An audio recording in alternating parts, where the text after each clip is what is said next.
Assalamualaikum warahmatullahi wabarakatuh.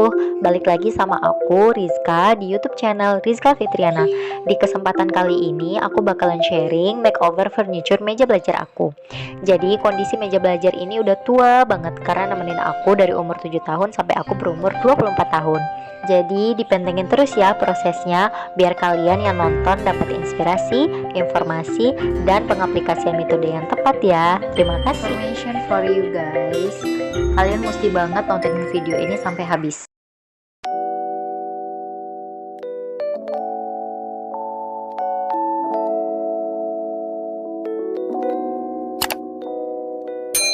Hai guys, jadi kalian perlu ngikutin langkah-langkah yang aku udah sebutin ya. Jadi langkah pertama yaitu proses ngebersihin meja belajarnya. Hal ini akan memudahkan dalam pemindahan posisi furniture ke tempat yang pas untuk makeover nantinya. Dan juga dalam pengaplikasian cat, kita harus memastikan bahwa kondisi meja belajar harus bersih. Sebelum aku ngebersihin meja belajarnya, buku-buku dalam meja belajar ini aku pilih-pilih kelayakannya dan memasukkan buku yang layak ke dalam kardus. Oke, lanjut untuk langkah kedua, aku lebih prepare untuk makeover kelayakan kekuatan dari meja belajar ini. Jadi meja belajar yang aku udah makeover ini bener-bener furniture zaman bahula banget karena udah nemenin aku dari umur 7 sampai 24 tahun seperti yang aku udah bilang sebelumnya. Jadi storynya kenapa aku pengen makeover, karena lemari ini bakalan dibuang dan dibakar sama emak aku karena umurnya yang udah tua banget dan tampilan yang udah reot. Cuman karena aku melihat ada potensi dari lemari ini yang bisa menjadi bagus, akhirnya aku memilih untuk makeover aja ketimbang dibuang sama emak aku kan. Oke, bahan dasar lemari ini adalah menggunakan papan MDF, yaitu papan yang berbahan dasar dari kayu olahan. Karena sebelumnya aku itu pernah tinggal di daerah yang sering banget banjir kalau musim hujan, dan itu berdampak signifikan kepada kerusakan furniture.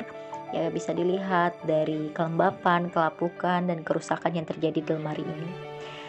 Karena bahan olahan kayu itu cepet banget nyerap air, karena itu lemari ini jadi cepat rusak. Sebenarnya kalau tidak kena air dia bakalan bisa bertahan dengan cukup lama.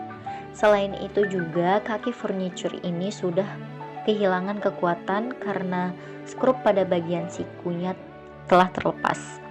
Karena itu bagian skrupnya aku siasati dengan melakukan pengganjalan menggunakan pintu lemari yang sebelumnya aku udah request untuk dilepas. Jadi lemari ini punya pintu ya guys, dan pintunya itu aku lepas dan dijadikan skrup untuk menahan kekuatan atau menopang kekuatan lemari ini.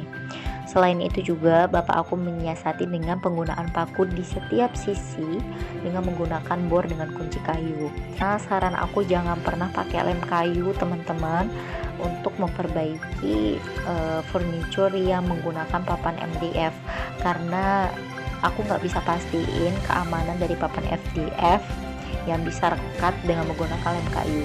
Jadi kalian bisa mengaplikasikan sesuai dengan yang udah aku lakuin ya. Aku juga mengganti papan belakang dari meja belajar ini karena papan sebelumnya sudah terbuka akibat kelembapan yang sangat parah selama bertahun-tahun. Jadi di sini aku nggak beli ya papannya, kebetulan ada di rumah, jadi aku pakai yang itu. Kalau untuk ukuran meja belajar ini kira-kira butuh sebanyak 2 meter lah untuk papan pengganti. Pengaplikasian perakitan kembali, bapak aku menggunakan 2 alat. Yang pertama menggunakan bor dengan kunci kayu, dan yang kedua menggunakan obeng. Jadi disesuaikan dengan kebutuhan ya guys. Sekarang kita udah sampai pada langkah ketiga. Pada langkah ketiga ini aku lebih menekankan pada makeover tampilan meja belajar. Yang paling berpengaruh terhadap tampilan adalah pengaplikasian cat. Secara banget, sebelumnya meja belajar ini penuh dengan coretan aku dan adik-adik aku dari masa ke masa. Bahan cat yang diaplikasikan oleh bapak aku bermerek Polybase atau cat besi ukuran 1 kg. Harganya sekitar 55.000 saja. Selanjutnya pencampurannya itu menggunakan thinner merek A spesial bintang, isi 1 liter, cuman 15.000 aja. Oke, sekedar info lewat aja, sebenarnya aku udah beli cat polybase warna putih. Kenapa aku pilih warna putih? Karena warna putih ini dapat memantulkan sinar dan cocok banget sama konsep rumah minimalis aku. Makanya aku sebelumnya itu memilih untuk mengecatnya warna putih. Tapi karena coretannya pakai spidol permanen marker warna hitam, buat warna putihnya itu kalah, sedih banget. Jadi aku ganti cat jadi warna hitam untuk menutupi kebobrokan dari tulisan aku dan adik-adik aku. Oke, lanjut. Sekarang aku mau ngebahas cara penggunaan. Pertama-tama aduk terlebih dahulu cat yang ingin diaplikasikan.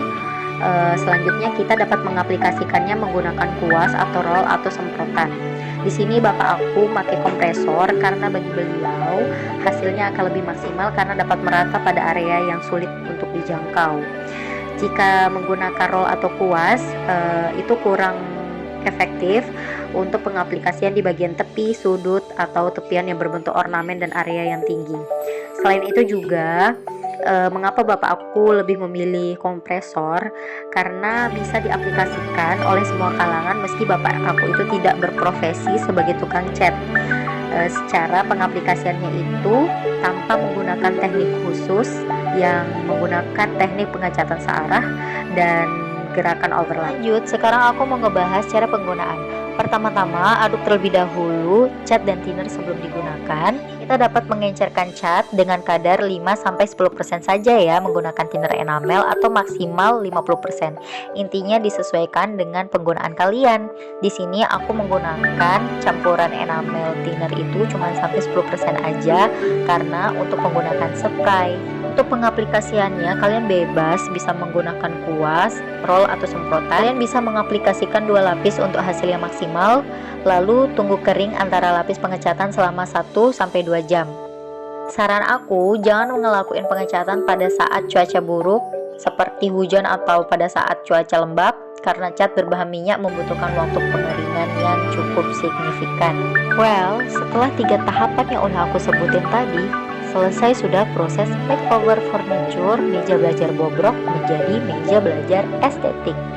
Oke, sekarang proses penataan buku-buku dan pajangan. Agar lebih terlihat profesional, aku mengurutkan tinggi buku yang paling tinggi hingga tinggi buku yang paling rendah.